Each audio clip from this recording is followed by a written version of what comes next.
സലാം. ഇതെന്താണ് ചെയ്തു വെച്ചിരിക്കുന്നത്? മലയാളത്തിൻ്റെ ട്രിപ്പിൾ ആറോ? അത് തന്നെയാണ് നമുക്ക് ഈ സിനിമ കാണുമ്പോൾ തോന്നുന്നത്. അമ്മാതിരി കൊടൂരമായിട്ടുള്ള ഒരു സാധനം. ഒരു ട്രെയിലർ വന്നപ്പോൾ നമ്മളെ ഇമ്മാതിരി എക്സൈറ്റഡ് ആക്കിയിരിക്കുകയാണ്. മലൈക്കോട്ടെ വാലിബൻ്റെ ട്രെയിലറിനെ കുറിച്ചാണ് പറയുന്നത്. അതിനു മുമ്പ് ചാനൽ സബ്സ്ക്രൈബ് ചെയ്തെന്ന കാര്യം ഒന്ന് പരിഗണിക്കണമെന്ന് അഭ്യർത്ഥിക്കുകയാണ്. മലൈക്കോട്ടെ വാലിബൻ്റെ ട്രെയിലർ ഇറങ്ങി 2 മിനിറ്റ് 23 സെക്കൻഡ് പലവട്ടം കണ്ടു നോക്കുകയാണ്. കാരണം കണ്ടിട്ടും കൊതി തീരുന്നില്ല എന്നുള്ളത് തന്നെയാണ്. ഒരു LJP മാജിക്, അതായത് സ്വപ്നങ്ങളിൽ കാണുന്ന വിഷ്വൽ, അത് തന്നെയാണ് ഈ സിനിമയുടെ ഏറ്റവും ഹൈലൈറ്റ് ആയിട്ടുള്ള ഒരു കാര്യമായിട്ട് എനിക്ക് ഫീൽ ചെയ്യുന്നത്.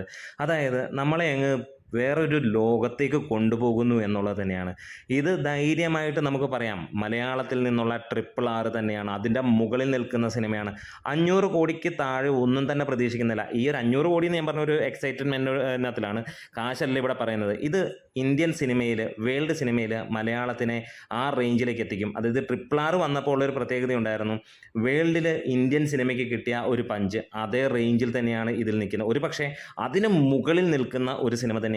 കാരണം ഇതിൻ്റെ ഡയറക്ടറിൻ്റെ പേര് ലിജോ ജോസ് പെല്ലിശ്ശേരി എന്ന് തന്നെയാണ്. ഒപ്പം ബ്രഹ്മാണ്ഡ നായകൻ മോഹൻലാൽ കൂടി ഇതിനകത്തിൽ നിരക്കുമ്പോൾ നമുക്ക് കാണാൻ കഴിയുന്നത് ഇത് വേറൊരു ധ്രുവത്തിലേക്ക്, ഒരു ലോകത്തേക്ക് നമ്മളെ കൂട്ടിക്കൊണ്ടുപോകുന്നതാണ്.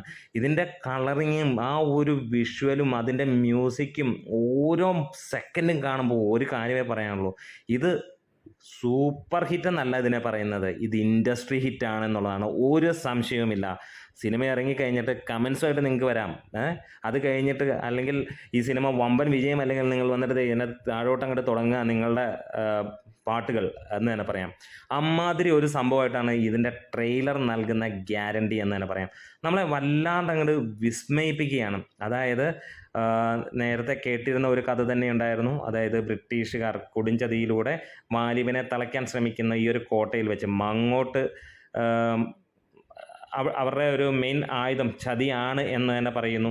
അതൊക്കെ കാണുമ്പോഴത്തേക്ക് നമുക്ക് ഭയങ്കര രസകരമായിട്ടാണ്. അതായത് ആ ഒരു റേഞ്ചിൽ നിൽക്കുന്ന ഒരാൾ വെടികൊണ്ട് വീഴുന്ന സംഭവങ്ങളൊക്കെ ഉണ്ട്. അതൊക്കെ കാണുമ്പോഴല്ലോ ഒരു രക്ഷയുമില്ലാതെ പെർഫെക്ഷൻ എന്ന് തന്നെ പറയാം. അതായത് ഒരുപാട് നാളുകളായി ഇതേപോലെ ഒരു പെർഫെക്ഷൻ ഉള്ള മൂവി കണ്ടിട്ട് എന്നുള്ളൊരു ഫീല് തന്നെയായിരിക്കാം സിനിമ കണ്ടിറങ്ങുമ്പോൾ. അപ്പോൾ ഈ ട്രെയിലർ കാണുമ്പോൾ ഒറ്റ കാര്യം പറയാനുള്ളൂ, ഒരു 8 ദിവസം മുമ്പ് അങ്ങ് ഇറക്കി വിട്ടുകൂടെ ഈ സിനിമയെ? ഇനിയിപ്പോൾ ഹൈപ്പും സാധനങ്ങൾക്കൊന്നും ആരും വെക്കേണ്ട കാര്യമൊന്നുമില്ല. അമ്മാതിരി കൊടൂരായിട്ടും തന്നെയാണ്. UK റെക്കോർഡ് കളക്ഷൻ വരാൻ തുടങ്ങുന്നു. ഇവിടെ കേരളത്തിൽ നമ്മൾ വലിയ കാര്യം നോക്കണില്ല, കാരണം ഇത് ഓൾറെഡി കേരളത്തിൽ തരംഗമാകും എന്നുള്ളതിനൊരു സംശയമില്ല.